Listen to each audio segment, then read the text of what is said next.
Hello नमस्कार प्यारे विद्यार्थियों, आप सभी का आपके अपने YouTube channel today current information पर स्वागत है। आज के इस सेशन में हम कक्षा 12 हिंदी साहित्य का मॉडल पेपर 4 देखेंगे। 3 मॉडल पेपर हमने पिछली क्लास में देखे थे, जो इस चैनल पर प्ले लिस्ट के रूप में उपलब्ध है, आप वहां से जाकर देख सकते हैं। ये जो आपका मॉडल पेपर है, ये हल करने में आपको 3.25 घंटे का टाइम मिलेगा, यानी कि बोर्ड परीक्षा में भी आपको 3.25 घंटे मिलेंगे और पूर्णांक 80 नंबर का रहने वाला है। इसके बाद आपके लिए कुछ सामान्य निर्देश दिए गए हैं कि परीक्षार्थी सर्वप्रथम अपने प्रश्न पत्र पर नामांकन अनिवार्य लिखे। अपना जो पेपर होता है उस पर आपको रोल नंबर अनिवार्य रूप से लिखना है। दूसरा है सभी प्रश्न हल करने अनिवार्य है। तीसरा निर्देश है प्रश्नों के उत्तर दी गई उत्तर पुस्तिका में लिखे। जो आपके उत्तर पुस्तिका दी जाती है उसी में ही आपको प्रश्नों का उत्तर लिखना, पेपर पर नहीं लिखना है। चौथा है जिन प्रश्नों में आंतरिक खंड है उसके उत्तर एक साथ ही लिखे, यानी कि एक प्रश्न है उसके 1 से 12 पार्ट है तो वो एक साथ ही लिखना है, सभी 1 से 12 तक। और पांचवा निर्देश है प्रश्न का उत्तर लिखने से पूर्व प्रश्न का क्रमांक अवश्य लिखे। जो आपके प्रश्न संख्या है वो आपको ध्यान से लगानी ताकि जो बोर्ड कॉपी चेक करने वाले उसको आसानी से समझ में आ जाए कि ये उत्तर उस प्रश्न का है। चलिए आज का सेशन शुरू करते हैं। इसमें आपके जो खंड ए है वो एमसीक्यू प्रश्नों से संबंधित रहने वाले। इसमें आपके 15 एमसीक्यू पूछे जाएंगे और प्रत्येक प्रश्न है वो 1 नंबर का रहने वाला। अब भी वहीं बैठा हुआ था, उसे किस बात का दुख था? सूरदास है, उसको मुख्य रूप से किस बात का दुख था? इसमें पहला है झोपड़ी जल जाने का, दूसरा बर्तन आदि जल जाने का, तीसरा है उम्र भर की कमाई की पोटली जल जाने का, चौथा है अकेलेपन का। सूरदास का वो उम्र भर की कमाई की पोटली जल जाने का दुख था, उसको झोपड़ी जल जाने का भी दुख नहीं था और बर्तन जल जाने का दुख नहीं था, लेकिन उसने जो उम्र भर कमाई करके जो पोटली भरी थी उसके जल जाने का डर था। इसमें आपके ऑप्शन से है वो सही होगा।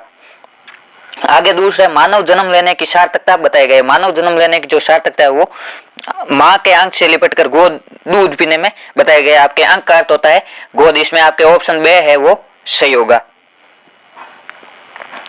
आगे तीसरा प्रश्न, चंबल कौन से पर्वत से निकलकर किस में मिलती है? चंबल कौन से पर्वत से निकलती है और किस नदी में मिलती है? चंबल नदी है विंध्य पर्वत के जनापाव पर्वत से निकलती है और यमुना में मिलती है। इसमें आपके ऑप्शन ए है वो सही होगा। आगे चौथा प्रश्न है बिस्कोर की माटी पाठ में किस गांव का वर्णन चित्रित किया गया? जो बिस्कोर की माटी पाठ है उसमें किस गांव का वर्णन है? इसमें आपके नंगातलाई गांव का वर्णन है। इसमें आपके ऑप्शन बे है वो सही होगा। पांचवा प्रश्न है अपना मालवा खाऊ उजाड़ू सभ्यता में पाठ में सदा नीरा का क्या अर्थ है? जो सदा नीरा उसका अर्थ होता है निरंतर बहने वाली या वर्ष भर बहने वाली नदी। इसमें आपके ऑप्शन ए है वो सही होगा। आगे छठा प्रश्न है मैंने देखा एक बूंद कविता में बूंद किसका प्रतीक है? जो कविता मैंने देखा एक बूंद उसमें बूंद है वो जीवन की नश्वरता का प्रतीक है। इसमें आपके ऑप्शन से है वो सही है कि जीवन नश्वर है, ये कुछ समय के लिए शरीर रहता है और उसके बाद है वो नष्ट हो जाता है और हमारी आत्मा है वो परमात्मा में विलीन हो जाती है। जिस प्रकार बूंद है वो कुछ समय के लिए समुद्र से अलग होती है फिर पुनः उसी समुद्र में समा जाती है, इसी प्रकार हमारी भी आत्मा कुछ समय के लिए शरीर के साथ संसार में आती है और फिर पुनः उसी परमात्मा में समा जाती है। आगे सातवां प्रश्न है जानू सेज हिवंचल बूढ़ी पंक्ति में नागमती की सेज है वो कैसी हो गई? नागमती की सेज हिवंचल बूढ़ी यानी ऐसी लग रही है जैसे हिमालय की बर्फ से ढक गई हो, मानो बर्फ से ढक गई हो। इसमें आपके ऑप्शन दे है वो सही है। आगे आठवां प्रश्न है झूठी बतियानी की पतियानी पंक्ति का क्या आशय है? इसका आपका अर्थ होगा झूठी बातों का क्या विश्वास है। इसमें आपके ऑप्शन ए है वो सही होगा। आगे नौवां प्रश्न है रामगिरी आश्रम में कालिदास द्वारा मेघों को किसके द्वारा अग्रिय दिए गए? रामगिरी आश्रम में कालिदास ने मेघों को कुटज के फूलों से अग्रिय दिया था। इसमें आपके ऑप्शन से है वो सही होगा। आगे 10वां प्रश्न है राजा रात दिन प्रगति कैसे करता रहा? राजा है वो जो आपके पहचान लघु कथा है उसके आधार पर बताना है कि राजा है और रात दिन प्रगति कैसे करता रहा। प्रजा को लुभावने वाले झूठे वादों के झांसे में फंसाकर राजा रात दिन प्रगति करता रहा। इसमें आपके ऑप्शन से है वो सही होगा। आगे 11वां प्रश्न है उधार का सौदा खाने में बड़ा मीठा लगता है, ये कथन किसने कहा? उधार का सौदा खाने में बड़ा मीठा लगता है ये कथन है वो मोदिया ने कहा था। इसमें आपके ऑप्शन बे है वो सही होगा और बड़ी बहुरिया को कहा था। आगे 12वां प्रश्न है नाटक को कौन सा काव्य कहते हैं? नाटक है वो एक दृश्य काव्य यानी कि इसमें दिखाई भी देता है और काव्य यानी इसमें कविता संबंधित तथ्य भी होते हैं। इसमें आपके ऑप्शन बे है वो सही होगा। आगे 13वां प्रश्न है फीचर का मुख्य उद्देश्य क्या है? फीचर का जो सबसे प्रमुख उद्देश्य वो है ज्ञानवर्धन करना और दूसरे नंबर पे मनोरंजन करना। यदि ज्ञानवर्धन ऑप्शन में नहीं हो तो आपके सही होगा मनोरंजन करना और इसमें ज्ञानवर्धन है तो ज्ञानवर्धन ही होगा। इसमें आपके ऑप्शन बे है वो सही होगा।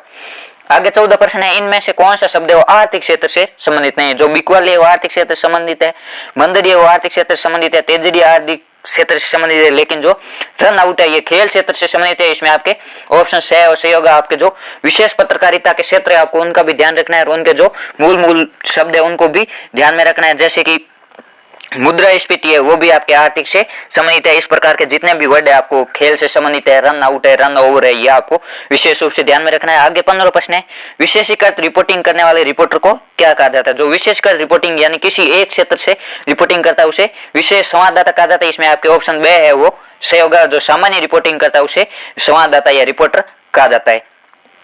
समझ में आ जाए उस रचना में वो प्रसाद गुण होता है। इसका आपके सही उत्तर होगा प्रसाद गुण। दूसरा, जहां वाक्य में शब्द क्रम अनुचित हो वहां खाली जगह दोष होता है। जहां वाक्य में शब्द क्रम अनुचित हो वहां अकर्मत्व दोष होता है, यानी कि शब्द है वो सही क्रम से नहीं होता। जैसे बच्चे को काट कर गाजर खिलाओ, इसका आपके सही होगा बच्चे को गाजर काट कर खिलाओ। यह आपके शब्द क्रम जहां अनुचित होता है वहां आपके अकर्मत्व दोष पाया जाता है।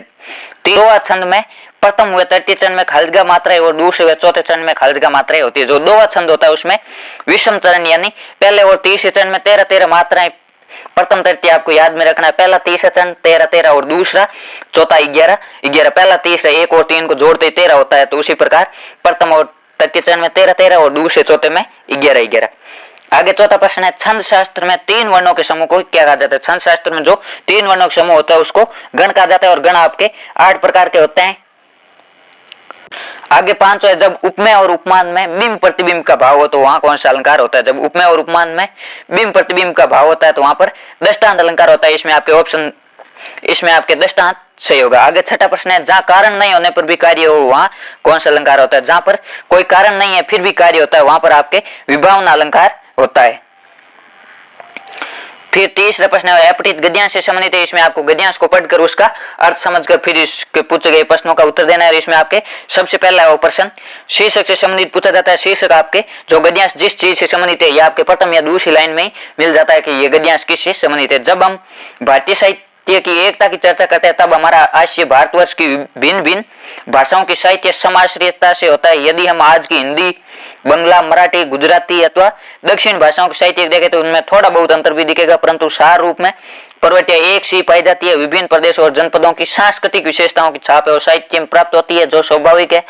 साहित्य विविध रूपों में से किसी भाषा में किसी रूप की विशिष्टता भी मिलती है।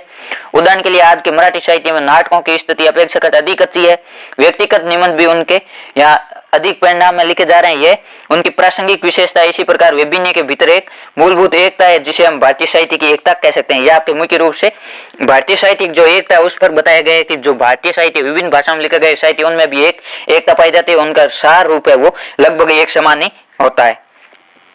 इसका आपके पहला है गद्यांश का उचित शीर्षक। गद्यांश का शीर्षक होगा भारतीय साहित्य या भारतीय साहित्य की एकता। आप दोनों में से कोई एक लिख सकते हो। जो शीर्षक है वो अधिकतम 5 से 6 शब्दों में ही होना चाहिए। दूसरा, मराठी साहित्य की क्या प्रासंगिकता है? मराठी साहित्य में नाटक और व्यक्तिगत निबंध की है वो अधिकता ही प्रासंगिक विशेषता है।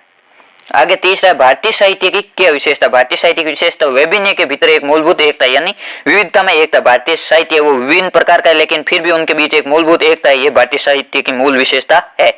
चौथा है, साहित्य में किसकी छाप दिखाई देती है? साहित्य में वो विभिन्न जनपदों और प्रदेशों के सांस्कृतिक विशेषताओं की छाप दिखाई देती है। कोई भी प्रदेश है या कोई भी जनपद यानी जिला है उनके सांस्कृतिक जो विशेषता होती है वो साहित्य में उनकी छाप दिखाई देती है। 5 है, कैसे निबंध अधिकता से लिखे जा रहे हैं? जो व्यक्तिक निबंध है वो अधिकता से लिखे जा रहे हैं। छठा है, भारतीय साहित्य की एकता का विस्तृत आशय क्या है? भारतीय साहित्य की एकता का विस्तृत आशय यहाँ की विभिन्न भाषाओं के जो साहित्य उसकी एकता और उनमें प्रचलित समान प्रवृत्ति। जो विभिन्न भाषा के साहित्य फिर भी उनमें वो प्रवृत्ति समान रूप से प्रचलित होती है। इस प्रकार आपके इसमें 6 प्रश्न है वो पूछे जाएंगे। आगे चौथा प्रश्न है, निम्नलिखित अपठित पद्यांश को पढ़कर पूछे गए प्रश्नों के उत्तर लिखिए। जो आपके अपठित पद्यांश है उसको पढ़कर पूछे गए प्रश्नों को उत्तर देना है। इसमें आपके पद्यांश का पहले आपको भाव समझना है कि मुख्य रूप से किस बात पर कहा गया है। या आपके इसका सीधा अर्थ भी हो सकता है या कोई व्यंजनार्थ भी हो सकता है, यानी उसके माध्यम से कभी कोई दूसरा संदेश देना चाहता है। इसमें छोड़ो मत अपनी आन शीश कट जाए मत झुको अन्य पर भले वो व्योम फट जाए 2 बार नहीं यमराज कंठ धरता है मरता है जो एक ही बार मरता है। इसमें बताया गया है कि आपको अपने स्वाभिमान की हमेशा रक्षा करनी चाहिए, स्वाभिमान पर अडिग रहना चाहिए, अपने आत्मसम्मान के लिए हमेशा तैयार रहना चाहिए। जैसा कि स्वामी विवेकानंद जी ने भी कहा था कि सबके साथ समझौता हो सकता है लेकिन आत्मसम्मान और स्वाभिमान के साथ कभी भी समझौता नहीं करना चाहिए। उसमें भी यही बताया गया है कि मत झुको अन्य पर, यानी कि अन्याय के सामने मत झुको भले व्योम फट जाए, यानी कितनी भी विपत्तियां 2 बार नहीं यमराज कर धरता है। यानी मनुष्य का निधन है एक बार ही होता है। ये जो जीवन है ये अमूल्य है। तुम स्वयं मरण के मुख पर चरण धरो रे, जीना हो तो मरने से नहीं डरो। यानी आपको मरने से नहीं डरना और अपने स्वाभिमान की मरते दम तक रक्षा करनी है। उपशम की जो जाति धर्म कहती है, समदम विराग को श्रेष्ठ कर्म कहती है, धरती को परार शांति को वरम कहती है, अक्रोध विनय को विजय मरम कहती है। यानी कि जो क्रोध नहीं करता विनयशील होता है वह उसके विजय होने का रहस्य वो अधिक होता है। अपमान कौन वह जिसको नहीं सहेगी, सबको आशीष सबका बंदास रहेगी। यानी कि अपमान कोई भी व्यक्ति कर सकता है, लेकिन उसका हमें स्वाभिमान से उसका जवाब देना चाहिए, हमें अपने तरीके से उसका जवाब देना चाहिए, ताकि उसको भी है वो पता चले और सबको आशीष सबका दास बन के रहेगी। इस प्रकार आपके स्वाभिमान की रक्षा सम्बंधित दिए गए। इसमें आपके शीर्षक पूछे गए, शीर्षक है स्वाभिमान की रक्षा। दूसरा, संसार में कौन से लोग अपमान सहते हैं? संसार में जो लोग शांति, क्षमाशील, सहिष्णुता, विराग, इंद्रिय संयम और धैर्य, क्रोध, विनय आदि को श्रेष्ठ आचरण मानते हैं, वे लोग सदा अपमान सहते हैं और वही लोग महान बनते हैं जो इन मान चारित्रिक गुणों से युक्त होते हैं, जैसे शांति है, क्षमाशील है, सहिष्णुता यानी सहन करने की क्षमता है, विराग है, इंद्रिय संयम यानी अपनी जो इंद्रियां हैं उन पर नियंत्रण है, धैर्य, क्रोध, विनय आदि को श्रेष्ठ आचरण मानते हैं। तीसरा है स्वयं मरण के मुख पर चरण धरो पंक्ति का क्या आशय कि जो लोग मृत्यु से नहीं डरकर आत्म सम्मान रक्षार्थ मर मिटने को तैयार रहता है उनका जीवन यशस्वी माना जाता है। जो लोग मृत्यु से नहीं डरकर आत्म सम्मान की रक्षा के लिए हमेशा मर मिटने को तैयार रहता है उनका जीवन यशस्वी माना जाता है, वो महान लोग माने जाते हैं। चौथा, एक क्रोध विनय को विजय मर्म कहती है। इस पंक्ति से कवि ने क्या व्यंजित किया, यानी कि अपमानित होकर भी क्रोध नहीं करना और विनयशील बने रहना, इसमें विजय का रहस्य नहीं थे। यानी कि जो व्यक्ति विजयी होता है वह अपमानित होकर भी क्रोध नहीं करता और सदैव विनयशील बना रहता है, किंतु अधिक अपमान सहना भी सर्वथा अनुचित है। यानी कि बार बार अगर यदि आप अपमान सहोगे तो यह आपका धैर्य नहीं, आपकी कायरता कहलाएगी। आगे पांचवा, व्यक्ति को अपने स्वाभिमान की रक्षा किस तरह करनी चाहिए? व्यक्ति के सामने भयानक संकट आ जाए या जान भी देनी पड़े तो भी अपने स्वाभिमान की रक्षा करनी चाहिए। यानी कितनी भी प्रतिकूल परिस्थिति हो, लेकिन अपने स्वाभिमान के साथ समझौता कभी नहीं करना चाहिए। छठा है, काव्यांश का मूल भाव क्या है? काव्यांश का मूल भाव अपने आन बान शान बनाए रखकर स्वतंत्र जीवन जीना और इसके लिए प्राण उत्सर्ग करने की प्रेरणा देना। यानी कि अपनी आन बान और शान को बनाए रखकर स्वतंत्र जीवन जीना और अगर यदि आन बान शान पर कोई आंच आए तो अपना प्राण भी त्याग देने की हिम्मत होनी चाहिए। इस प्रकार आपके ये 6 प्रश्न पूछे जाएंगे। ये आपको पहले जो पद्यांश दिया होगा उसका आपको मूल भाव समझना है। यदि भाव आपके समझ में नहीं आता है, थोड़ा बहुत समझ में आता है, तो आप पहले इन प्रश्नों को पढ़ लेना। प्रश्नों के हिसाब से आपको अंदाजा लग जाएगा ये मुख्य रूप से इससे संबंधित है। आगे आपके जो खंड 2 है इसमें लघुत्तरात्मक प्रश्न पूछे जाएंगे और प्रत्येक प्रश्न है 2 नंबर का रहने वाला है। उत्तर सीमा है वो 40 शब्द है, यानी कि आपको 30 से 40 वर्डों में इसका उत्तर देना है। इसमें 5 प्रश्न है, बालक बच गया निबंध की मूल संवेदना लिखिए। जो आपके अध्याय है उनके आपको मूल संवेदना यानी उससे हमें क्या सीख मिलती है या उसके माध्यम से कवि क्या बताना चाहता है, ये आपको विशेष रूप से समझकर लिखना है और समझकर बताना है कि इसमें मुख्य रूप से ये भाव बताए गए। बालक बच गया लघु निबंध का मूल प्रतिपाद्य शिक्षा ग्रहण करने की सही उम्र का निर्धारण करना। शिक्षा बालक या व्यक्ति के मानसिक विकास के लिए जरूरी है। शिक्षा केवल रटने के लिए नहीं बल्कि बालक की सहज प्रवृत्तियों के विकास के लिए दी जाती है। बालक की स्वाभाविक प्रवृत्तियां बची रहेगी तो समय आने पर वह शिक्षित किया जा सकेगा। यानी कि बच्चे को सही उम्र पर ही शिक्षा दी जानी चाहिए और शिक्षा का अर्थ केवल किताबी ज्ञान रटना ही नहीं है, लेकिन जो बालक की सहज प्रवृत्ति उनके विकास के लिए दी जाए। जो शिक्षा है उसका मुख्य उद्देश्य है वो बालक का संपूर्ण विकास होता है। इसलिए जब बालक की स्वाभाविक प्रवृत्तियां बची रहेगी तो वह शिक्षित भी किया जा सकता है। यानी कि बच्चों में शिक्षा के प्रति रुचि उत्पन्न करनी, बच्चों पर शिक्षा को थोपना नहीं, ये इसका मूल उद्देश्य है। आगे 6ठा प्रश्न है, विकास के उजले पहलू के पीछे विनाश का अंधेरा छपा रहता है जहां कोई वापसी नहीं, पाठ के आधार पर स्पष्ट कीजिए। यानी कि विकास के पीछे विनाश का अंधेरा छिपा रहता है, जहां विकास होता है वहां विनाश भी होता है, किस प्रकार बताइए। इस कथन में लेखक ने यह पीड़ा व्यक्त किया कि विकास के नाम पर लोगों को विस्थापित होना पड़ता है, यानी अपना निवास स्थान छोड़ना पड़ता है। उनके पुश्तैनी मकान खेत आदि सब छोड़ जाते हैं, साथ ही उस क्षेत्र में पेड़ और वन भी नष्ट हो जाता है। इसे पर्यावरण की समस्या उभरती है और विस्थापित लोगों को अपने समाज, संस्कृति और परिवेश से दूर जाना पड़ता है। जो विकास होता है उससे मुख्य रूप से लोगों को विस्थापित भी होना पड़ता है और पर्यावरण की हानि भी होती है, पेड़ काटे जाते हैं और वन क्षेत्र भी नष्ट हो जाता है। इस प्रकार जो लोग विस्थापित होते हैं उनकी संस्कृति और परिवेश को छोड़कर दूर जाना पड़ता है। आगे 7वां प्रश्न है, रघुवीर साई की कविता तोड़ो का मूल भाव लिखिए। ये जो आपके अधिकतर प्रश्न है वो समझ आधारित पूछे जाते हैं। जो आपके पाठ है उनका आपको मूल भाव ग्रहण करना है कि इसमें कवि क्या बताना चाहता है या हमें क्या संदेश देना चाहता है। जो तोड़ो कविता एक उद्बोधन पर कविता है और इसका प्रतिपाद्य यह है कि बंजर और उबड़ खाबड़ जमीन को उपजाऊ खेत में बदलने के लिए प्रयास करने पड़ते हैं। उसी प्रकार मन में जो व्याप्त ऊब, खीज और बाधक तत्व है उसको तोड़कर नवीन सृजन के योग्य बनाना जरूरी। जो हमारे मन में ऊब यानी आलस या किसी कार्य से अरुचि उत्पन्न है उसको हमें तोड़कर मन को नवीन सृजन के योग्य बनाना, यानी हमें नई चीज सोचनी या हमारे मन को क्रिएटिव बनाना है। नव सृजन हेतु प्रकृति के साथ मन को भी सृजनशील बनाने का प्रयास करना चाहिए। नव सृजन हेतु प्रकृति है, प्रकृति भी सृजनशील बनती है और प्रकृति के साथ हमारा मन है उसको भी सृजनशील बनाया जाए ताकि हम कोई क्रिएटिव कार्य कर सके। 8वां प्रश्न है, खाली कटोरे में बसंत का उतरना, इस पंक्ति में निहित भाव को स्पष्ट कीजिए। यानी कि खाली कटोरे में बसंत का उतरने का क्या अर्थ है। कवि का आशय है कि बसंत ऋतु में सर्दी कम हो जाती है, गंगा स्नान के लिए लोगों की भीड़ बढ़ जाती है और उनसे भिखारियों को खूब भीख मिलती है, उनके कटोरों में सिक्कों की खनक बढ़ जाती है। जिस प्रकार प्रकृति में बसंत ऋतु के आने पर मधुरता और खुशियां छा जाती है, उसी प्रकार भिखारियों के चेहरों पर चमक बढ़ जाती है। कटोरे में पड़ते सिक्कों की चमक में कवि को वसंत उतरता दिखाई देता है। जो कटोरे में सिक्के पड़ते हैं, जब वसंत आता है तो गंगा स्नान के लिए श्रद्धालुओं की भीड़ बढ़ जाती है, जिसके कारण भिखारियों को भीख भी अधिक मिलती है और जो सिक्के बढ़ते हैं तो उनके चेहरे पर वो खुशी का भाव दिखाई देता है, जैसा प्रकृति में अभी वसंत ऋतु में होता है। आगे 9वां प्रश्न है, चूल्हा ठंडा किया होता तो दुश्मनों का कलेजा कैसे ठंडा होता है। इस कथन के आधार पर सूरदास की मन स्थिति का वर्णन कीजिए। यानी कि इस कथन के आधार पर आपको बताना है कि सूरदास की मेंटल सिचुएशन कैसी थी।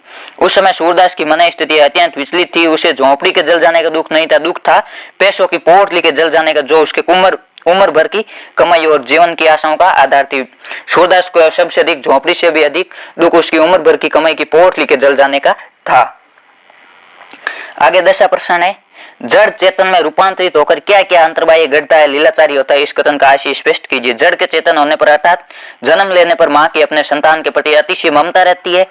पशु पक्षी भी ऐसी ममता रखते हैं। ममता का प्राकृतिक नियम है कि मां और बच्चे को दूध पिलाती है, लालन पालन करती है। इसी प्रकार चेतन प्राणी होने से मां की तरह बच्चे को भी शरक मिलता है और सृष्टि का यही नियम है। यानी कि जड़ चेतन में रूपांतरित होकर क्या क्या अंतर्बाह्य घटता है, लीलाचारी होता है। जड़ के चेतन होने पर, यानी जड़ कोई चीज निर्जीव है और चेतन होने पर उसमें जीवन आना, यानी जन्म लेना पर मां है अपनी संतान के प्रति ममता रखती है। पशु पक्षी भी ऐसी ममता ही रखती है। जो पक्षी माताएं वो भी अपने बच्चों से उसी प्रकार प्रेम करती है जिस प्रकार मानव माताएं करती है। आगे 11वां प्रश्न है, विशेष उक्ति अलंकार का संधि पूर्वक लक्षण उदाहरण लिखिए। आपके ये जो 11वां प्रश्न है वो अलंकार से संबंधित रहने वाला है। इसमें आपके एक अलंकार का नाम देकर आपको उसकी परिभाषा और उदाहरण सहित समझाना, यह आपके 2 नंबर का रहने वाला है। जहाँ कारण के होने पर भी कार्य के न होने का वर्णन किया जाए वहाँ विशेष उक्ति अलंकार होता है। जहाँ विभावना अलंकार, जहाँ कोई कारण नहीं हो वहां पर भी कार्य हो जाए वहां आपके विभावना अलंकार होता है। लेकिन कारण है फिर भी कार्य नहीं हो रहा है वहां आपके विशेष उक्ति अलंकार होता है। जैसे नैननी को कछु उपजी बड़ी बलाई, नीर भरे नित पड़ती रहे तो प्यास बुझाई। यहाँ प्यास बुझन कार्य का कारण है नीर पानी है और नीर हमेशा नयन में रहता है, यानी आंखों में पानी रहता है। जल से प्यास बुझनी चाहिए परंतु उसे प्यास नहीं बुझ रही। किसी व्यक्ति की आंखों में वो पानी है लेकिन उसे प्यास नहीं बुझ रही है, कारण विद्यमान है फिर भी कार्य नहीं हो रही। यहाँ कारण पानी है लेकिन उसे प्यास बुझने कार्य नहीं हो रहा है, इस कारण इसमें विशेष उक्ति अलंकार है। जिस प्रकार मछली है वो समुद्र में रहकर भी प्यासी रहती है, इसमें भी आपके विशेष उक्ति अलंकार होगा। आगे 12वां प्रश्न है, कविता कोने में घात लगाई बैठी है, ये हमारे जीवन में किसी भी क्षण बसंत की तरह आ सकती है। इन पंक्तियों से क्या तात्पर्य, यानी कि कविता हमारे जीवन में कभी भी आ सकती है। इस पंक्तियों का क्या अर्थ है। ये पंक्तियां जॉर्ज लुइज बोर्गेस के, उनका मानना है कि प्रत्येक व्यक्ति के मन में रचना करने की प्रवृत्ति होती है और प्रत्येक व्यक्ति के मन में भाव होते हैं जो किसी भी समय शब्दों के रूप में फूट कर कविता की रचना कर सकते हैं। जो कविता है उसका मुख्य आधार आपके भाव होता है। किसी भी व्यक्ति के मन में जो भाव आते हैं वो शब्दों के रूप में प्रदर्शित होना ही कविता होता है। इसका कोई निश्चित समय तय नहीं होता, कोई निश्चित काल नहीं होता, कभी भी वे मानव मन से स्फुटित हो सकती है, यानी भाव है वो कभी भी शब्दों के रूप में बदल सकते हैं। आगे 13वां प्रश्न है, पत्रकारिता और सृजनात्मक लेखन में क्या अंतर है। पत्रकारिता का रिश्ता है वो तथ्यों से, यानी कि इसमें मुख्य रूप से फैक्ट होते हैं कि क्या चीज है और क्या नहीं है, जबकि सृजनात्मक लेखन का माध्यम रिश्ता है वो कल्पना से, जो सृजनात्मक माध्यम है वो कल्पना आधारित होता है। पत्रकारिता अनिवार्य रूप से तात्कालिकता और अपने पाठकों की रुचि और जरूरतों को ध्यान में रखकर लिखा गया लेखन है। जो पत्रकारिता है वो किसी समय के करंट के मुद्दे उतारते हैं जो उस समय से संबंधित हो या जो अपने पाठक की रुचि और जरूरत है उसको ध्यान में रखकर लिखा गया लेखन। जबकि साहित्यिक लेखन में वो लेखक को छूट रहती है कि वह किसी भी इतिहास के मुद्दे पर भी लिख सकता है या कोई अन्य मुद्दे पर भी लिख सकता है।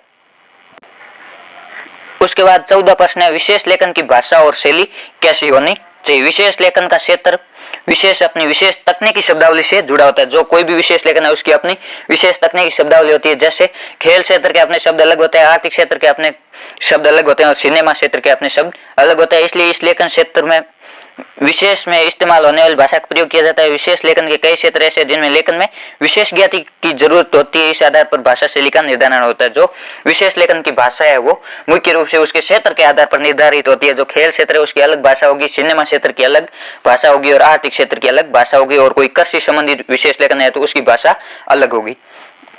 आगे 15 प्रश्न है। सच्चिदानंद हीरानंद वात्स्यायन अज्ञे अथवा हजारी प्रसाद द्विवेदी जी का साहित्यिक परिचय लिखिए। ये आपके 2 नंबर का आएगा। इसमें आपके एक कवि अथवा में आपके एक लेखक का परिचय पूछा जाएगा और इसमें आपको विशेष रूप से वो 2 नंबर में साहित्यिक परिचय लिखना है, यानी कि मुख्य रूप से उनकी रचना है और उनकी रचना में कैसी भाषा है, कैसे भाव है, उनके बारे में बताना है। ये दोनों ही आपके अति महत्वपूर्ण प्रश्न है। सच्चिदानंद हीरानंद वात्स्यायन अज्ञे और हजारी प्रसाद द्विवेदी, इन दोनों में से आपके एक परीक्षा में विशेष रूप से पूछा जा सकता है।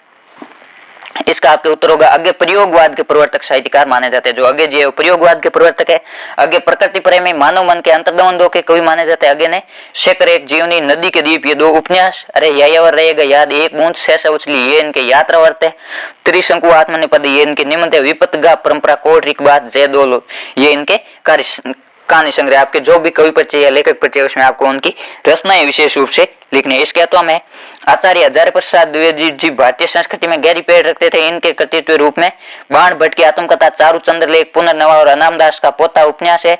अशोक के फूल, कुटज, कल्पलता, ये इनके निबंध संग्रह और हिंदी साहित्यिक भूमिका, हिंदी साहित्यिक आदिकाल, ये इनके आलोचनात्मक ग्रंथ उल्लेखनीय। आपको मुख्य रूप से इनकी रचनाओं के बारे में बताना है। आगे जो खंड है इसमें आपके दीर्घ उत्तरात्मक प्रश्न होंगे और प्रत्येक प्रश्न है वो 3 नंबर का होगा और इसका उत्तर आपको 60 शब्दों में देना है, यानी 5 से 6 लाइन में। इसमें 16 प्रश्न है। देवसेना का गीत कविता की मूल संवेदना लिखी, यानी कि देवसेना गीत है उसमें मुख्य रूप से क्या भाव है। देवसेना ने स्कंदगुप्त के प्रति प्रेम भाव रखा, किंतु स्कंदगुप्त की तरफ से उसे पढ़ने निवेदन नहीं मिला। देवसेना ने आश्रम में जीवन पर्यंत सभी दुखों को सहन किया और जीवन के अंतिम मोड़ पर स्कंदगुप्त द्वारा पढ़ने निवेदन किए जाने पर वह ठुकरा देती, क्योंकि उसका पूरा जीवन वेदनापूरित था। वह कहती है कि जीवन के अंतिम क्षणों में भी विदाई के रूप में मुझे वेदना अथवा पीड़ा मिली। इसमें जो देवसेना उसकी वेदना के बारे में बताया गया कि उसको जीवन के अंतिम क्षणों में भी वेदना या पीड़ा भी मिली। पहले स्कंदगुप्त ने उसका पढ़ने निवेदन स्वीकार नहीं किया। जब अंतिम समय में स्कंदगुप्त ने पढ़ने निवेदन भेजा तो देवसेना ने उसको ठुकरा दिया। इसके अलावा हम आपके सरोज स्मृति कविता की मूल संवेदना अपने शब्दों में लिखी। जो सरोज स्मृति उसकी मूल संवेदना कैसे, कवि निराला की मूल संवेदना यह है कि मेरा सारा जीवन दुखों से भरा है, मुझे आजीवन संघर्ष से जूझना पड़ा। जो कवि सूर्यकांत त्रिपाठी निराला, इनका जीवन है दुखों से भरा हुआ था। मेरा संपूर्ण जीवन है दुख में डूबा हुआ है, इसलिए मैंने इस कविता में उस दुख गाथा को जाया है जिसे मैंने आज तक किसी से नहीं कहा। यानी कि सूर्यकांत त्रिपाठी निराला ने सरोज स्मृति कविता में उन दुखों को बताया जो आज तक उन्होंने पहले किसी को नहीं बताया। इन पंक्तियों में निराला जी की गहरी वेदना छिपी है जिसे शब्दों के द्वारा व्यक्त नहीं किया जा सकता। आगे 17वां प्रश्न है। यासेर अराफात का वक्तव्य सहजता, सरलता और सेवा भाव से ओतप्रोत था। गांधी, नेहरू और यासेर अराफात पाठ के आधार पर बताई। जो आपके यासेर अराफात जो फिलिस्तीनी सरकार के प्रमुख थे, उनका जो व्यक्तित्व है वो सहजता, सरलता और सेवा भाव से ओतप्रोत था। आप कैसे कह सकते हैं, आपको इस कथन का समीक्षा करनी। यासेर अराफात फिलिस्तीनी अस्थायी सरकार के प्रमुख थे, परंतु इतना बड़ा नेता होने पर भी उन्हें अहंकार नहीं था। लेखक को उन्होंने सप्रेम आमंत्रित किया था। वे अतिथि सत्कार करने में सहजता दिखाते रहे और स्वयं फल छीलकर लेखक को खिलाते रहे। जो यासेर अराफात थे उन्होंने स्वयं फल छीलकर लेखक को खिलाया। इनमें सरलता और सेवा भाव इतना अधिक था कि जब लेखक गुसल खाने से हाथ धोकर बाहर निकले तो बाहर हाथ में तौलिया लिए स्वयं यासेर अराफात खड़े थे। जब लेखक है गुसल खाने से हाथ धोकर बाहर निकले तो तौलिया लिए स्वयं यासेर अराफात बाहर खड़े थे। इस प्रकार हम कह सकते हैं कि उनमें अहंकार का भाव नहीं था। वो चाहते तो अपने नौकरों को भी भेज सकते थे। उस गुणों से उनका व्यक्तित्व है वो ओतप्रोत था। उनका व्यक्तित्व सहजता, सरलता और सेवा भाव से ओतप्रोत था। इसके अलावा हम आपके मनोकामना की गांठ भी अद्भुत है, अनूठी है, इधर बांधो उधर लग जाती है। ये कथन किसने किस संदर्भ में कहा और इस कथन से आप क्या सहमत है? ये आपके अति महत्वपूर्ण प्रश्न है, ये परीक्षा में पूछा जा सकता है। ये जो कथन है वो पारो ने कहा था। इस कथन से पारो की मनोदशा का पता चलता है। उसने शंभु से मिलन और इस मनोकामना से मनसा देवी पर एक चूर्ण चढ़ाने का संकल्प लिया था। जो पारो थी उसने शंभु से मिलन के लिए मनसा देवी पर एक चूर्ण चढ़ाने का संकल्प लिया कि यदि शंभु से मिलन हो जाएगा एक चूर्ण चढ़ा दूंगी, क्योंकि पहली मनोकामना की गांठ का फल तो उसने देख लिया था कि जिसके मिलने की संभावना नहीं थी वह लड़का स्वयं चलकर उसके पास आ गया। उसकी पहली मनोकामना पूरी हो गई। उसने शंभु से मिलना चाहा तो देखा कि शंभु के मिलने की पुनः संभावना नहीं थी, वह लड़का स्वयं चलकर उसके पास आ गया। पारो के इस कथन से पता चलता है कि वह शंभु से प्यार करने लगी थी। उसके बाद आपके 18वां प्रश्न है। नदियों की दुर्दशा और तालाबों के बारे में लेखक के चिंतन को स्पष्ट कीजिए। जो नदियों की दुर्दशा और तालाबों की हालत है उसके बारे में लेखक ने क्या चिंतन किया। नदियों की दुर्दशा, लेखक को इस बात का दुख है कि सभी नदियां सदा नीरा थी किंतु अब इनमें जल नहीं है। सभी नदियां है वो 12 माह तक चलती थी, अब इसमें जल नहीं है। सदा नीरा नदियां अब सिर्फ चौमासे में चलती है, यानी केवल वर्षा ऋतु में चलती है। बाकी के महीने में बस्तियों के नाले के पानी को ढोती है। बाकी के महीने में जो गंदा पानी होता है, नाले का पानी होती है, केवल वही नदियों में बहता है, वो साफ पानी नहीं रहा। तालाब चिंतन है, मालवा के लोग पानी के लिए नदियों के बाद तालाबों पर निर्भर रहते थे किंतु वर्तमान में तालाब पोखरों को मलबे से गा दी गई, यानी ये मलबे से भर गए। इस कारण जल स्रोत सूख गए और पेयजल की विकराल समस्या वो मुंह बाएं खड़ी, यानी पेयजल की विकराल समस्या उत्पन्न हो गई। इसके बाद हम आपके सूरदास को किस चीज का दुख था और क्यों तथा उसे क्या सोचते सोचते रोना आ गया स्पष्ट कीजिए। सूरदास को जो मुख्य रूप से किस चीज का दुख था। सूरदास को झोंपड़े के बर्तन जल जाने का दुख नहीं था, उसे दुख था तो उस पोटली का जिसमें उसकी उम्र भर की कमाई थी, जो उसके जीवन की सारी आशाओं का आधार थी। वह उस पोटली में रखे रुपयों से पुण्य कर्म करना चाहता और अपने बेटे का विवाह भी करना चाहता। साथ ही सुभागी के बारे में भी चिंतित था कि भैरव उसे रखेगा नहीं, जिसका कलंक है मेरे सिर लगना था। यही सब सोच कर वह दुखी मन से रो पड़ा। सूरदास को मुख्य रूप से अपनी पोटली की चोरी हो जाने या जल जाने का डर था और उसके बाद है वो सुभागी के बारे में सोचकर चिंतित था कि मैंने उसको भैरव को मारने से बचाया, अब भैरव और सुभागी को रखेगा नहीं, वह बेचारी महिला अकेली कहां भटकती फिरेगी, इसका कलंक भी मेरे सर लगेगा। यह सोचकर वह दुखी मन से रो पड़ा। आगे आपके 19वां प्रश्न है, ये गद्यांश की 6 प्रसंग वाक्य सम्मिलित है। ये आपके 5 नंबर का रहने वाला है। इसमें आपको सबसे पहले प्रसंग, बाद में वाक्य और फिर आपको विशेष लिखना है। इसमें हिंदी के नए पुराने लेखकों की चर्चा बराबर इस मंडली में रहा करती थी। मैं भी अब अपने को एक लेखक मानने लगा था। हम लोगों की बातचीत पर हिंदी लिखने पढ़ने की हिंदी में वक्त थी जिसमें निसंदेह इत्यादि शब्द आया करते। जिस स्थान पर मैं रहता है वहां अधिकतर वकील, मुख्तार और कचहरी के अफसर और अमलों की बस्ती थी। ऐसे लोगों के उर्दू कानों में हम लोगों की बोली कुछ अनोखी लगती थी, यानी कि लेखक जहाँ पर रहता था वहां पर उसके आसपास है वो उर्दू भाषी लोग रहते थे जिनको हिंदी के ये निसंदेह जैसे शब्द अनोखे लगते। इसी से उन्होंने हम लोगों का नाम निसंदेह लोग रख छोड़ा। लेखक का नाम है वो जो उर्दू भाषी लोग थे उनके पड़ोसी थे, उन्होंने निसंदेह रखा था। इसका आपके प्रसंग होगा प्रस्तुत गद्यांश रामचंद्र शुक्ल के प्रेमगंध की छाया स्मृति संस्मरणात्मक निमन से लिए गए। 16 वर्ष की अवस्था तक तो लेखक में हिंदी प्रेमी साथियों की एक मंडली बन गई थी। इसी से उनमें संबंधित घटना का वर्णन किया गया, यानी कि जो हिंदी प्रेमी साहित्यों की मंडली थी उससे संबंधित एक घटना का वर्णन किया गया। ये आपके जो लेखक रामचंद्र शुक्ल है इनके बारे में बताए गए। इसमें शुक्ल जी की हिंदी प्रेमी कवियों की जो मित्र मंडली थी उसमें हिंदी के नए पुराने लेखों की चर्चा निरंतर हुआ करती थी। शुक्ल जी बताते हैं कि तब वे अपने आप को एक लेखक मानने लगे थे। शुक्ल जी और उनके हिंदी प्रेमी साथी लिखने पढ़ने की हिंदी में ही बातचीत करते, यानी वो शुद्ध हिंदी में बातचीत करते। उनकी इस हिंदी में निसंदेह जैसे शब्द प्राय प्रयुक्त होते थे। जिस स्थान पर मिर्जापुर में शुक्ल जी रहते थे वहां बहुत से वकील, मुख्तार, कचहरी के अफसर और कर्मचारी रहा करते थे। एक तरह से जैसे कचहरी के लोगों की बस्ती थी, उस समय कचहरी में उर्दू भाषा का प्रयोग होता था। उन लोगों को उर्दू के शब्द प्राय सुनने को मिला करते। उर्दू सुनने वाले उनके कानों में लेखक की मंडली के लोगों की बोली अनोखी लगती थी। इसी का परिणाम था कि उन लोगों ने लेखक की मंडली के लोगों का नाम है वो निसंदेह लोग रख दिया था। इसका विशेष यहाँ लेखक और उसके हिंदी प्रेमी साहित्यों की प्रिनिश्चित खड़ी बोली के बारे में बताया गया। दूसरा भाषा सहज सरल और शैली विवरणात्मक है, यानी पूरा विवरण दिया गया है। इसके तो हमें एक गद्यांश और दिया गया है। कुछ दिनों के बाद मैंने सुना कि शेर अहिंसा और सहअस्तित्ववाद का बड़ा जबरदस्त समर्थक है, इसलिए जंगली जानवर शिकार नहीं करता। मैं सोचने लगा शायद शेर के पेट में वे सारी चीजें हैं जिनके लिए लोग वहां जाते हैं। मैं भी एक दिन शेर के पास गया। शेर आंखें बंद किए पड़ा था, उसका स्टाफ है ऑफिस का काम निपटा रहा था। मैंने पूछा क्या यह सच है कि शेर साहब के पेट के अंदर रोजगार का दफ्तर है। बताया गया कि यह सच है। इसका आपके प्रसंग है ये असगर वजात के जो लघु कथाएं पाठ है उसके शेर शीर्षक से लिए गए और इसमें व्यवस्था के प्रतीक शेर के व्यवहार और यथार्थ का व्यंग्यात्मक वर्णन किया गया। जो हमारी शासन व्यवस्था उसको शेर के प्रतीक के माध्यम से वर्णन किया गया कि किस प्रकार शेर है वो लोगों को झांसा देकर निकल जाता है। उसी प्रकार जो शासन व्यवस्था या जो शासक वर्ग है वो लोगों को झूठे वादों में फंसा कर वो शासन करते हैं। इसका वाक्य शेर के मुंह में अनेक जीवों को स्वयं ही प्रवेश करते देखकर लेखक को आश्चर्य हुआ, यानी कि लोग है वो उसी प्रकार व्यंग्य करते हुए लेखक ने बताया कि लोग शासक के पास अपने आप चले जाते हैं। कुछ दिनों के बाद लेखक को सुनने को मिला शेर अहिंसा और सहअस्तित्ववाद का जबरदस्त समर्थन करने वाले, इसी कारण वह जंगल के जानवरों को शिकार नहीं करता। अर्थात प्राय देखा जाता है कि सत्ता वर्ग है वो अहिंसावादी, न्याय प्रिय और मेल जोल रखने का कोरा दिखावा करता है, यानी वे सिर्फ दिखावटी करते हैं। वास्तविकता में कुछ नहीं होता, यथार्थ में कुछ अलग ही होता है। वह सुविधा भोगी और छदम जनसेवक होता है, यानी वो छल करता है, इसलिए लोगों को व्यवस्था के नाम पर प्रलोभन देता है, कोरे आश्वासन देता है। जो शासक वर्ग होता है वो लोगों को व्यवस्था की आपको ये सुविधा मिलेगी, आपको ये मिलेगी, उसके आधार पर कोरा आश्वासन देता है या झूठे वादा करता है। है। ऐसी युक्तियां अपनाता है कि सामान्य लोग उस पर विश्वास करने लगते हैं। इस प्रसंग में लेखक सोचने लगा है कि शेर के पेट में सुख सुविधाएं, रोजगार, स्वर्ग आदि सब चीजें, वहाँ सारे आकर्षण विद्यमान है, इसी लोभ से सारे लोग वहां जाते हैं। तब एक दिन लेखक भी शेर के पास गया।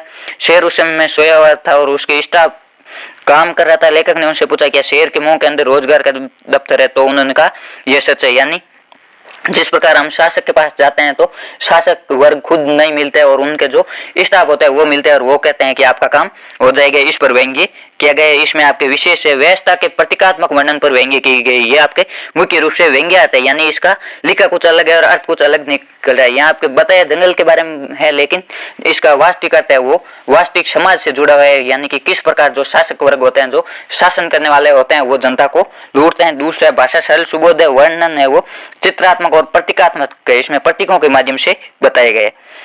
आगे 20वां प्रश्न है, इसमें आपके पद्यांश की प्रसंग व्याख्या पूछी गई। ये भी आपके 5 नंबर का रहने वाला है। बहुत दिनान को अवधि आसपास परे खरे, अरबरनी भरे है उठी जान को, कही कही आवन छबिले मन भावन को, गही गही राखती दे दे सम्मान को, झूठी बतियानी की पतियानी ते उदास वे के, अब ने गिरत घना आनंद निदान को, अदर लगे है आनिकारी के पयान प्राण, चात चलन ये संदेशो ले सुजान को। ये आपके जो रीति मुक्त कवि घनानंद द्वारा रचित है ये कविता। इसमें कवि ने अपनी प्रेमिका सुजान के दर्शन की अभिलाषा प्रकट करते हुए कहा कि सुजान के दर्शन के लिए ये प्राण अभी तक अटके हुए पड़े हैं। इसमें जो कवि घनानंद है उनके जो प्रेमिका सुजान थी उसके बारे में बताया गया है कि उनके दर्शन की अभिलाषा के लिए ये मेरे प्राण अभी तक अटके हुए हैं। इसकी व्याख्या कवि घनानंद अपनी प्रेयसी सुजान को लक्ष्य कर कहते हैं कि अब तो बहुत दिन हो गए, अर्थात बहुत समय व्यतीत हो चुका है, तुम्हारे इंतजार में ही मेरे प्राण अटके हुए, अर्थात इस संसार से जाने वाले मैं जीवन के अंतिम क्षणों में हूँ। छेल छबीली प्रिय सुजान से कई बार आने का किंतु वे नहीं आई। कवि कहता कि हे प्रिय सुजान, अब तो आकर मेरे प्रेम का सम्मान बचा लो। मैं तुम्हारी झूठी और ललचाने वाली बातों पर विश्वास करके बहुत दुखी और उदास हूँ। अब तो आनंद के भंडार बादल भी नहीं गिरते जिससे मुझे तृप्ति मिल सके। अब तो स्थिति ये हो गई कि मेरे प्राण है वो अधरों तक आने लगे, यानी मेरे प्राण होठों तक आ गए। अत्यधिक व्याकुलता से मेरे प्राण कभी भी प्रस्थान कर सकते हैं। ये तो अभी तक इसलिए अटके हुए हैं कि सुजान का कोई संदेश मिल ही जाए। भाव ये है कि मेरे ये प्राण सुजान की प्रतीक्षा में ही अटके हुए हैं, उनके संदेश के बिना ये निकल भी नहीं पा रहे। इसमें यह बताया गया कि अब तो आनंद के भंडार बादल भी नहीं गिरते, ताकि मैं रोऊं तो किसी को पता भी नहीं चले। इसका आपके विशेष हो गए। इसमें सुजान शब्द है प्रेमिका के लिए और अपने आराध्य श्री कृष्ण दोनों के लिए भी प्रयुक्त हुआ है। इसमें अपनी प्रेमिका सुजान और श्री कृष्ण दोनों से भी निवेदन किए गए। अनुप्रास, सलेश और पुनरुक्ति प्रकाश अलंकार है। तीसरा वियोग, श्रृंगार, कवि, छंद और ब्रज भाषा का प्रयोग है। इस कहता में भी आपके एक पद्यांश देगा, आपको दोनों में से कोई एक हल करना है। मैं जानऊ निज नाथ सुबह अपराधी ऊपर को न काऊ, मोह पर कृपा स्नेह विषय की खेलत खुनिश ने कबू, दे की शिशु पंते परिहेरु ने संगू, कबून किन्ने मोर बन संग मन भंगू, मैं प्रभु कृपा रीत जाई मोई, हारे वो खेल जितावई मोई। यह आपके जो लक्ष्मण है वो बताते हैं कि मैं अपने प्रभु भगवान श्री राम का स्वभाव है वो अच्छी तरह जानता हूँ। वो अपराधियों पर भी क्रोध नहीं करते और मेरे पर उनकी कृपा दृष्टि है वो सने भरे हुए, मुझे खेल में भी कभी नाराज नहीं करते। वो बचपन में भी उन्होंने कभी मेरा मन नहीं मोड़ा। मैं प्रभु की रीति आसानी से जानता हूँ। वो खेल में मैं हार जाने पर भी मुझे जीता देते थे। इसमें आपके प्रसंग होगा प्रस्तुत पद्यांश भक्त कवि गोस्वामी तुलसीदास द्वारा रचित रामचरितमानस के अयोध्या कांड से लिए गए। इस अंश में कवि ने राम वन गमन के पश्चात जो भरत है उनकी मनोदशा का वर्णन किया। गोस्वामी तुलसीदास वर्णन करता है कि गुरु वशिष्ठ की आज्ञा पाकर चित्रकूट की सभा में भरत पुलकित शरीर से खड़े हो गए। वे कहने लगे कि मैं अपने स्वामी का स्वभाव भली प्रकार जानता हूँ। वे तो अपराधी पर भी कभी क्रोध नहीं करते, मुझ पर उनकी विशेष कृपा और स्नेह। मैंने बचपन के खेल में भी उनका क्रोध और अप्रसन्नता नहीं देखी। मैंने बचपन से ही कभी उनका साथ नहीं छोड़ा, उन्होंने भी कभी मेरे मन को नहीं तोड़ा। मैं प्रभु श्री राम की कृपा को अच्छी तरह जानता हूँ। वे खेल में मेरे हारने पर भी मुझे ही जीता देते थे। इस प्रकार इसमें भरत की मनोदशा का वर्णन किया गया है। इसमें विशेष भरत का राम के प्रति अनन्य प्रेम व्यक्त हुआ है। अनन्य यानी जिसको कभी भी शब्दों में व्यक्त नहीं किया जा सके। दूसरे नीरज नयन में रूपक और अनुप्रास अलंकार है। तीसरा खेलत खुनिश और सने संकोच में भी अनुप्रास अलंकार है। चौथा है क्रोण रस माधुरी गुण और अवधि भाषा है। 2 अचौपई छंद है। उसके बाद आपके 21वां प्रश्न है। इसमें आपको 400 शब्दों में निम्न लिखना है, यानी कि आपको 2 पेज में वो निम्न लिखना है। ये आपके 6 नंबर का रहने वाला है। इसमें आपको 4 बिंदु दिए होंगे, 4 में से किसी एक पर है वो 2 पेज में निम्न लिखना है। इसमें आपके दिए गए मेक इन इंडिया तो स्वदेशी उद्योग और पर्यावरण संरक्षण में विद्यार्थियों के क्या क्या दायित्व बनते हैं। तीसरा है प्राकृतिक आपदा, इनका कारण क्या हो सकता है और निवारण क्या है। चौथा है शिक्षित नारी सुखी समृद्धिकारी, यानी कि नारी शिक्षित होगी समाज में क्या स्थिति होगी और समाज में क्या बदलाव देखने को मिलेंगे। आपको इसके बारे में निबंध लिखना है। इसमें यह मेक इन इंडिया अथवा स्वदेशी उद्योग, पहले आपको इनके संकेत बिंदु बनाकर लिखना है। इसमें सबसे पहले आपको संकेत बिंदु, प्रस्तावना और अंत में हमेशा उपसार लिखना है। बीच में जो बिंदु दिए गए उसके आधार पर आपको बिंदु बनाने। यदि कोई योजना है तो उसका प्रारंभ और उद्देश्य, फिर उसका स्वरूप क्या है, फिर उसे लाभ क्या मिलता है। उसी प्रकार आपके जो हेडिंग है उसके आधार पर आपको बताना है। ये निबंध है, आप पीडीएफ से पढ़ लेना है और आपको पीडीएफ टेलीग्राम ग्रुप में मिल जाएगी। टेलीग्राम ग्रुप का लिंक इस वीडियो के डिस्क्रिप्शन में दिया गया, आप वहां से जाकर टेलीग्राम ग्रुप ज्वाइन कर लेना।